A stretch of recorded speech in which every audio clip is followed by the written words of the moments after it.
Davidson's 80 cubic inch motorcycle.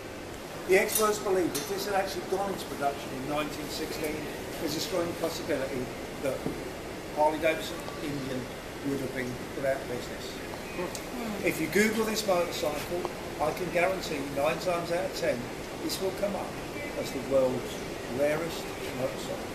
But all we honestly know, it was found 8 miles down the road from where we are. And is that the only one that's been made? This is the only one and only one. We believe it's a prototype because you would never cut your own name on. No, yeah. Now, some people ask why was it in the war, some people say ex-wives, some people say Harley had arranged for it to go missing and other companies. We don't believe any of that is true because of course we all know to hide something behind a wall would mean an awful lot of bricks coming in.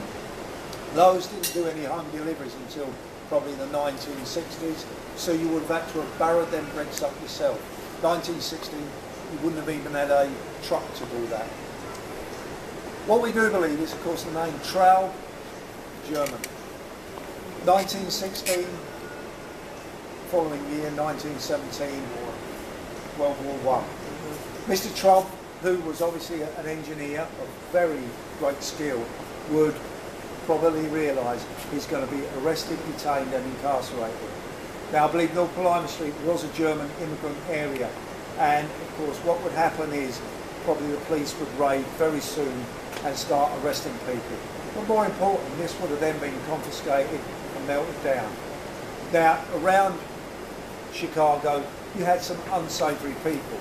They were called gangsters, and the gangsters in them days would quite easily hide their ill-gotten gains behind brick walls.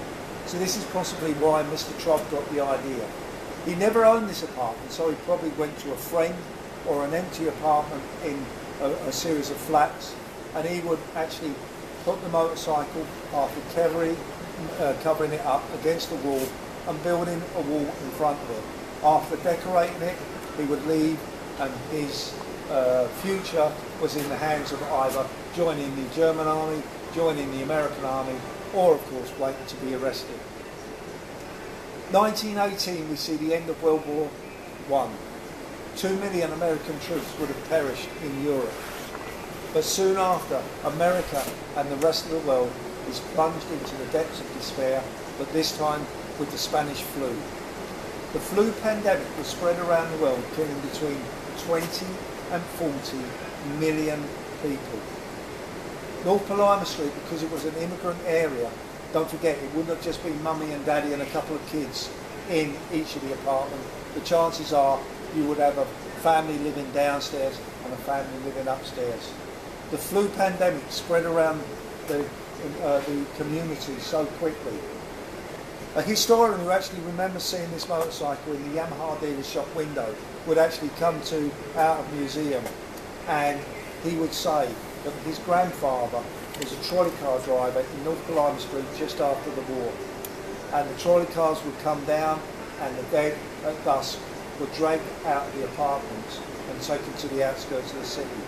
If Mr. Traub had survived World War I, possibly he had succumbed to the flu pandemic, and that is why it stayed in the war. If you Google it, like I say, it becomes the world's rarest motorcycle.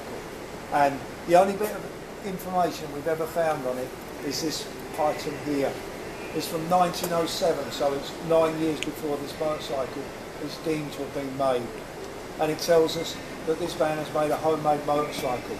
It tells you the dimensions, it tells you the output of power, the fuel consumption, the top speed, the servicing. When he signs off as Richard Traut, T-R-A-U-T, as opposed to T-R-A-U-B. And Mr. Traut comes from 5 doors down the road where this was found in the wall in North Palaima Street, Chicago, Illinois, 8 miles from here. There you go. So this bike had never, until it was found, had never been out of the apartment? No, he probably would have built it in his workshop, because some people say that when the wrecking balls started to swing in the early 70s, when they were starting to knock the community down, they reckoned that they saw a machine workshop in the basement of the apartment, but we don't actually no. If it had been a kitten, they may well have stopped the wrecking ball. But Right. as it was just a load of machinery. And it's just such a terrible shame, because it would be lovely to have known all the ins and outs of this fella, Right. because he was a genius. But Chicago was the centre of excellence. Excelsior Henderson, Chicago. Aurora Engineering, just outside Aurora. Yeah, I've Again, seen very clever. They would build the Thor motorcycles. They would also build very early Indian engines until the Springfield factory. Sears and Roebuck, again from Chicago, but it was again built by a company called Excelsior. So this band could well have been working for one of these companies. They didn't have to have a job. Yeah. Right. So all but 3 or 4 parts that man made Yep, himself? absolutely right. Either made them or, of course, got them from work. It You was a know, metal. spokes and Yeah, things so I like thought it that. looked like wood. Well, where would he have got the heads at? He would have cast them. Himself? Yeah. Got a workshop there. No kidding. Have you got a minute? First, Well, let it me ask you a depends on if he question. can take a chair or not. What's that bike worth? Priceless. It's easy, priceless. If you could imagine the fact that Steve McQueen owned this, the fact that if you Google it every time, 9 times out of 10 it'll come up as the world's rarest motorbike. You know, if you wanted Jay Leno to have it in his collection, the chances are we wouldn't put it up to auction. You can almost guarantee that someone will come up with the money what they'll ask. You know, So what did the man that owns this whole place? I don't know about money. I mean, you can imagine it was more than a 350 Yamaha, and that's what Terry Tarocco paid. But if you've got 1 minute, sir, come and have a look at this.